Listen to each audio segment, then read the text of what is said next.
ये नलके का ताज़ा पानी है जो नलके से सप्लाई का आता है। तो अब हम इसका TDS चेक करते हैं। सर ये जगह कौन सी है? जगह ये जवाहर कॉलोनी है, गुरुद्वारा रोड।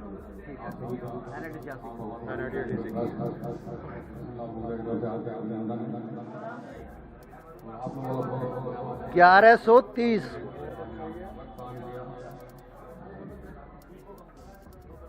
सर यहाँ जो पानी आ रहा है 1130 TDS का पानी आ रहा है और WHO कहता है कि 400 TDS तक पानी पीने लायक होता है।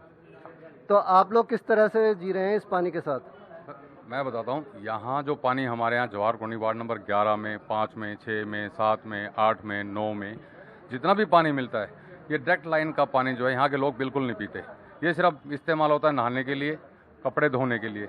जो पानी पिया जाता है यहाँ पर लोगों ने अपने अपने जो वाटर RO लगा रखे हैं, घर में भी RO लगा रखे हैं, और प्लस यहाँ जो लोग बेचते हैं पानी 10 रुपये पर बोतल टैंकरों में साफ पानी का, वो खरीद कर पीते हैं। पीने का जो पानी है एवरीबॉडी यहाँ जो है, हर पर्सन, हर परिवार खरीद कर ही पीता है। ये जो 75वीं वर्षगांठ बनाई गई थी हमारी आज़ादी की और तिरंगा यात्रा निकाली थी, क्या उन हर बंदे को तिरंगा अपने हाथ में लेने का हक था जो 75 साल में अभी तक पानी पीने के लिए दे नहीं पाए हमें? तो तिरंगा तो शर्मिंदा हो गया होगा ना कि भाई पीने तक का पानी नहीं दे पा रही है भारत सरकार है, जो चाहे कोई भी सरकार रही हो, मैं किसी एक सरकार का नाम नहीं लेता। तो देखिए, जब से देश आज़ाद हुआ, फिर तो मेरी पर्सनल सोच ये भी है कि किसी भी नेता को हमारे लाल किले पर या राष्ट्रपति भवन में ध्वजारोहण नहीं करना चाहिए कि जब तक पब्लिक को सुविधाएं ना दी जाए, क्योंकि आज तक 75 साल से पीने का पानी बिल्कुल दिया ही नहीं गया फिल्टर्ड। बिल्कुल सच्चाई है जी। 60 साल पहले भी कॉलोनी की NIT 86 वही स्थिति थी और आज भी वही है। ना ढंग का पीने का पानी, ना पानी आने का कोई समय है। रात भर हमारी माताएं मैंने जाकर पानी भरती हैं। सुबह बच्चों को तैयार करना, ड्यूटियों में भेजना, लोगों को बहुत ही परेशानी है। और आप नहीं, पानी के लिए तो ये है कि आम परिवार के ऊपर महीने में 600 रुपये का, जो भी 4-5 सदस्य का परिवार है, उसमें 600 रुपये महीने का सिर्फ पानी का ही है। और इसके कारण जो है, जो पानी माफिया है वो फल फूल रहा है। अब कारण क्या है? कारण ये पार्षद बताएंगे या यहाँ के विधायक बताएंगे।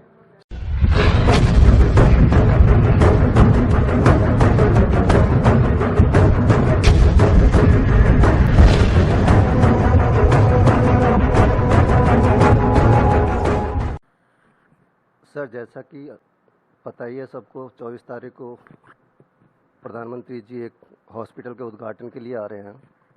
जिस तरह से बीजेपी सरकार और सारा मंत्रालय उत्साहित है इस हॉस्पिटल को लेकर, क्या आप भी उतना ही उत्साहित हैं या गौरवान्वित हैं? देखिए, प्रधानमंत्री जी आ रहे हैं, बड़ी खुशी की बात है हमारे ज़िले में। पर इसके साथ साथ हम ये भी चाहेंगे कि प्रधानमंत्री जी खाली हाथ वापस ना जाएं। देखिए, ये एक प्राइवेट अस्पताल है, ये मैं नहीं कह रहा हूँ, वो खुद ही कह रहे हैं। India's largest private hospital. कहीं कोई ये सरकारी अस्पताल तो है नहीं जिसमें गरीब से गरीब व्यक्ति का भी इलाज हो सकता है। आज हमारे शहर की बहुत बड़ी समस्या है। कोरोना के अंदर हमने देखा, हमारा सिविल अस्पताल बहुत पुराना है। हमारे पास सरकारी कोई ऐसी बढ़िया चिकित्सीय सुविधा नहीं है। जैसे हर ज़िले में सरकार का संकल्प है कि भाई हम मेडिकल कॉलेज खोलेंगे, हमारे यहाँ है तो एक ESI का है, वो सबके लिए नहीं है, वो तो सिर्फ जो ESI कार्ड होल्डर्स हैं उनके लिए है। हमें बड़ी खुशी होगी। सरकार इस तरह से प्रचार कर रही है जैसे एक सरकारी अस्पताल खुल रहा हो, हालांकि है प्राइवेट। दबी आवाज़ में ये भी कह देते हैं प्राइवेट हॉस्पिटल है। ये भारत का सबसे बड़ा हॉस्पिटल भी माना जा रहा है, सबसे 2-2.5 हज़ार बेडों का हॉस्पिटल है। तो फरीदाबाद को इस पे गर्व करना चाहिए या शर्म आनी चाहिए कि हमें अभी भी ये उम्मीद करके बैठे हैं कि इतने मरीज हमारे पास मिल जाएंगे, जबकि फरीदाबाद के अंदर, दिल्ली NCR के अंदर इतने हॉस्पिटल्स हैं, हर गली में डॉक्टर्स हैं, इतने सारे नर्सिंग होम्स हैं, उसके बावजूद भी उन्हें इतनी उम्मीद नज़र आ रही है कि 2000 मरीज का हॉस्पिटल हमने बना दिया, वो भी प्राइवेट। और उसके लिए पूरा प्रशासन इतना खुश नज़र आ रहा है, प्रचार हो रहा है, मीडिया इस तरह से प्रचार कर रही है जैसे भारत सरकार ही बना रही है। तो इस पर क्या कहना चाहेंगे? नहीं, मैंने पहले कहा ही सरकार अस्पताल सरकारी तो है नहीं, प्राइवेट अस्पताल है। मुझे गांधी जी का संस्मरण जरूर याद आता है। जब गांधी जी भारत भ्रमण पे थे तो उनको एक निमंत्रण मिला। उस समय कुष्ठ रोग बड़ा जानलेवा रोग होता था, हर जगह कोड़ी कॉलोनी होती थी। तो वहाँ गांधी जी को निमंत्रण मिला कि आपको फलाने कुष्ठ आश्रम का उद्घाटन करना है। तो वो ऐतिहासिक पत्र है महात्मा गांधी जी का। उन्होंने पत्र लिख के उनको कहा कि ठीक है, आप लोगों की समाज की भलाई के लिए कार्य कर रहे हैं, परंतु ये कोई इतनी अच्छी चीज़ नहीं है। जिस दिन मुझे ये निमंत्रण मिलेगा कि हमारे देश से कुष्ठ रोग खत्म हो गया, इस कुष्ठ आश्रम को बंद करना है, तो उसका ताला लगाने में जरूर आऊँगा। कि आज प्राइवेट अस्पताल 2500 बेड का बन रहा है। जाहिर बात है उनको पता होगा कि यहाँ इतने मरीज आ सकते हैं, इतने लोग यहाँ बीमार हैं, क्योंकि दिन पे दिन हमारे शहर का प्रदूषण तो बढ़ ही रहा है। हम किसी चीज़ में नंबर 1 हुए नहीं हुए, प्रदूषण में तो नंबर 1 हो ही गए ना। इसीलिए उन्होंने अस्पताल खोला इतना बड़ा यहाँ। तो सरकार क्या आँख पे आँख नीचे बैठी है? हर आदमी तो प्राइवेट अस्पताल में इलाज नहीं करा पाएगा सर। हर आदमी के पास तो आयुष्मान कार्ड नहीं है, हर आदमी के पास तो ESI कार्ड नहीं है, हर आदमी के पास तो BOCW कार्ड नहीं है। जो ये हमारे शहर की जनसंख्या आज लगभग 50 लाख से ऊपर हो चुकी है, इसमें से 5-10 लाख लोग ही तो हैं जिनके पास ये सब फैसिलिटी हैं, या जो मध्यम वर्गीय हैं। बाकी 40 लाख तो गरीब आदमी कहाँ जाएगा?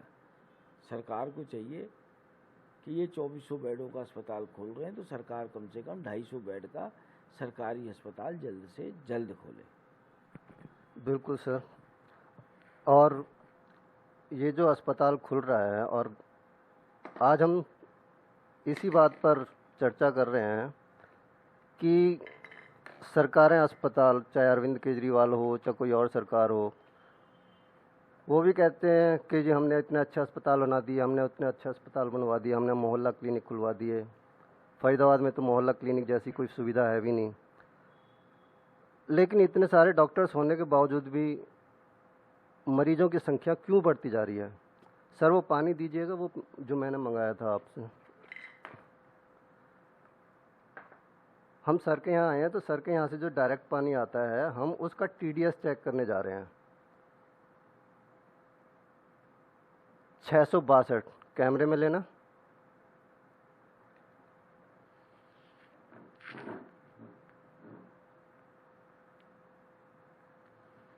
हम पूरे फरीदाबाद का TDS चेक कर रहे हैं, कहीं पर 850, कहीं 1250, इस तरह से TDS आ रहा है। और WHO का कहना है कि 400 तक का पानी TDS का पीने लायक होता है। तो 75 साल में हमें आज तक कोई पीने लायक पानी नहीं दे पाया। पानी पहुंच जाता है, यही हम अपने लिए गनीमत महसूस करते हैं कि पानी पहुंच गया। अब पानी में कभी कभी इतना गंदा पानी आता है कि बदबू इतनी आती है।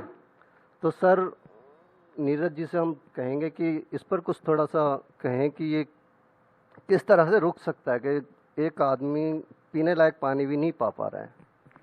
देखिए, आप इसको ये नहीं कह सकते कि 75 साल में हम पीने का पानी नहीं दे पाए। ठीक है, प्रदूषण दिन पे दिन बढ़ रहा है। हमें खूब अच्छी तरह याद है, जहाँ पर हम और आप रह रहे, हमारे घर में बोर हुआ करता था, बढ़िया मीठा पानी निकलता था, उस पानी को पीते थे। आज पिछले 7-8 साल से आप भाई साहब बंद पड़ा मकान खंडर हो जाता है। जब आप जो रेनीवेल के कुएं खुदे पड़े हैं उनकी ढंग से सफाई नहीं कराओगे, पैसा सारा भ्रष्टाचार में चला जाएगा, तो 600 क्या TDS तो और ज़्यादा भी मिलेगा हमको पीने का। तो सरकार को सोचना चाहिए, सरकार को देखना चाहिए कि हमें क्या करना है क्या नहीं करना। पिछले 8 साल से पानी भी आप सबको पता कौन देता है, फरीदाबाद नगर निगम सप्लाई करती है। और नगर निगम की क्या स्थिति है, किसी से छुपी हुई नहीं है कि पैसा आता जरूर है, खर्च नहीं होता, अफसर आपस में बांट के खा जाते हैं। कुछ हम जैसे नेता मिल जाते हैं उसके संग, जिसका दुष्परिणाम है कि आज देखिए हमारे ऑफिस में भी 662 TDS है। खैर हमने तो कभी ध्यान भी नहीं दिया इस चीज़ के प्रति, क्योंकि हम लोग तो इसी समस्या से नहीं निजात पा रहे कि पानी नहीं आ रहा। खासतौर से हमारे यहाँ तो कई इलाके ऐसे महीने भर से पानी नहीं आ रहा है। लोग त्राईमाम कर रहे हैं पानी के लिए। और हम कई बार सरकार को चेता चुके हैं विधानसभा में आवाज़ उठा चुके हैं। अब पता नहीं किसके इशारे में शहर में कौन नेता ऐसा है जो इन टैंकर माफियाओं के साथ मिला हुआ है, इस जल जनित उद्योग के साथ मिला पड़ा है। तो शहर के ज़्यादातर नेता भी चाहते हैं कि ये जो जल जनित उद्योग है, जो ये अवैध टैंकर चल रहे हैं, जो ये पानी दिल्ली जा रहा है, ये तत्काल प्रभाव से बंद होना चाहिए। परंतु कुछ नेता ऐसे हैं चंद, उनका क्या लालच है कि जो पानी की चोरी को रोकने में मदद नहीं कर रहे सरकार की, या अवैध रूप से जिन्होंने बड़ी बड़ी लाइनें पंचर करी हुई हैं, जिसकी वजह से आज पूरे शहर की जनता त्राहिमाम कर रही है। तो समस्या कैसे सुलझेगी ये तो सरकार ही बताएगी। सरकार नियतिगत अपनी नीयत के साथ काम करे, अच्छी नीयत के साथ काम करे तो मेरे ख्याल से समस्या इतनी बड़ी है नहीं जितनी बड़ा रखा है। आप गंदा पानी अगर पिलाओगे तो एक हॉस्पिटल क्या 20 हॉस्पिटल भी खुलवा दें ऐसे तो वो भी कम पड़ जाएंगे। तो सरकार से निवेदन है कि इलाज से ज़्यादा स्वस्थ रहें, बीमार ना हो, इस चीज़ पर जोर दें। नमस्कार। नीरज जी आपका बहुत बहुत धन्यवाद। धन्यवाद। जय हिंद, जय भारत, राम राम। डेली गंदा। अच्छा, तो आपने कंप्लेंट की है कभी? नहीं की? नहीं सुनवाई होती? अच्छा ठीक है, कोई बात नहीं, होगी। अब मकान नंबर क्या आपका, ये पता है कुछ आपको? 11/129 शिव मंदिर प्रेस कॉलोनी, जवाहर कॉलोनी में, प्रेस कॉलोनी पीछे है। ठीक है।